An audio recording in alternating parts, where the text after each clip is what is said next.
Okay, we're back. On the top 10 list, this is part 2, and now we're on number 5. Right after Kingdom Hearts is Paper Mario, the original. It was originally released on the Nintendo 64 and later released as a downloadable game on the Virtual Console. The Wii Virtual Console. Paper Mario is kind of like the other one. Peach writes you a letter. You realize she got kidnapped this time by Bowser. Well, actually, first she invites you to a party. And in this game, she gets kidnapped by Bowser, and you have to go and save her. And along the way, Bowser beats you at the very beginning. Imagine that, Bowser beating Mario. And then the stars, you restore your strength, ask you to go and save her again.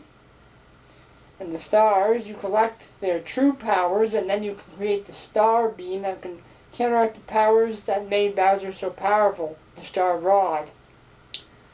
That game I actually completed the whole 100%. I got all the recipes, all the badges,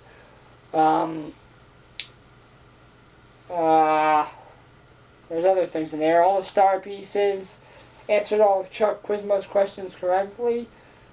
It's the first game that actually has badges, and the game teaches you how to use them. You equip the badges, and then you can do more powerful attacks, and you have to spend badge points, which are just like ability points. They go down when you use them, they go back up when you take the badges off. Paper Mario is probably... well, it's my second favorite Mario rendition of an RPG. But that takes us to number 4. If that's my second favorite, my favorite rendition, well, you only got 4 choices. My favorite is this. Super Mario RPG, Legend of the Seven Stars. This was released on the Super Nintendo, but it's also been released as a downloadable game on the Virtual Console. Legend of the Seven Stars starts off just like a normal Mario RPG, Mario game. Bowser kidnaps Peach to go to save her, but right before you save Peach, a sword splits the sky and breaks what you later figure out is called the Star Road. Mario teams up with some great characters that join his party. Mallow, which is a frog, well, he's actually a cloud, he thinks he's a frog. Gino, a wooden doll that came from the stars, and, well, it was a spirit that possessed the doll so he could fight. And you also team up with Bowser. That's kind of odd. And you also team up with Toadstool. Princess Peach. Yet back then she was Toadstool. This is the last game where she's actually renditioned as just Toadstool or just Princess. Or just Princess Toadstool before she's Peach. You go around learning powers, and at the end you have to fight a boss that, according to some of the characters, makes Bowser seem nice. It's my favorite rendition of a Mario game into an RPG game. Too bad they never brought back any of the main characters in it. They brought back everyone but Gino and Mallow. And for some odd reason, Luigi's not even in it. I think Nintendo hates Luigi. Okay. Down to almost the end. Number 3. A game known as Earthbound. Earthbound is an RPG, but it's set to take place in modern times.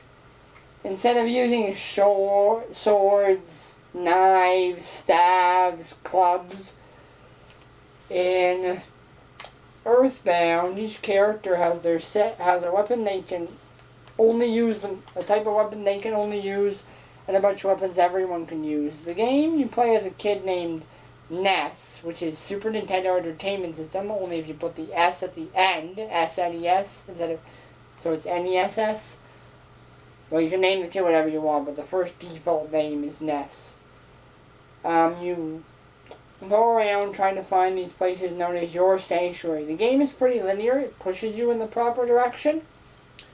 But there's other games under this genre that I think they should have released. They should have released Earthbound Zero, which was made for the Famicom, and they did translate it fully. They just never released it. The only way to play it is to play a hacked copy or download it on an emulator, which is what I do just because I can't play it any other way. That game was called Earthbound Zero. In Japan it was known as Mother.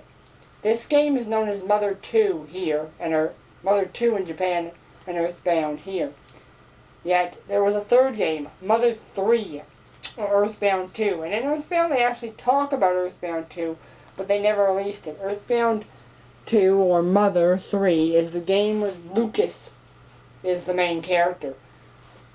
And Lucas, you may know, is in Super Smash Bros. Brawl.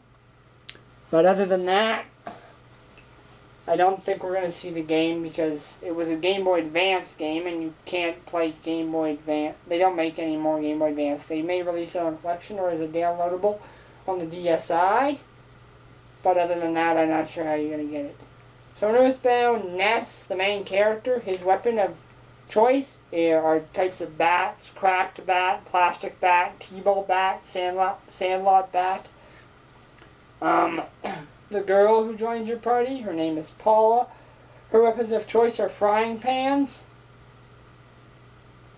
chef's frying pan, no stick frying pan, thick frying pan.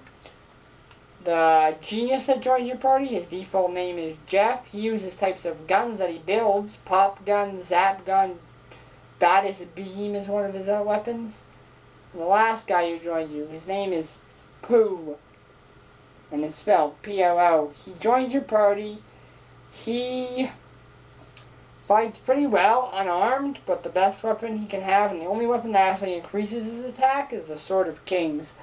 It's a modern RPG, so what you're mostly fighting are evil hippies, evil police, evil annoying men, crows, dogs, snakes, mice, ants.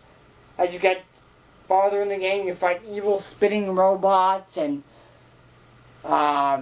evil goats and lots of evil protoplasm and evil flobbies and lots of other weird things. Earthbound is a pretty good RPG. It's not the best, of course, because I still have 2 more games to go.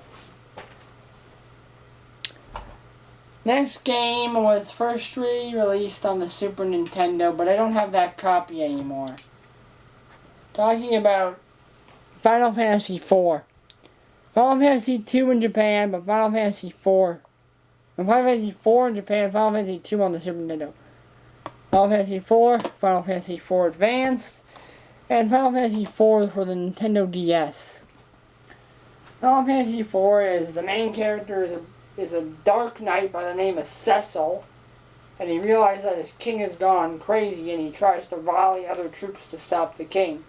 And once again, he's trying to steal 4 crystals, the king, so you have to try to stop him.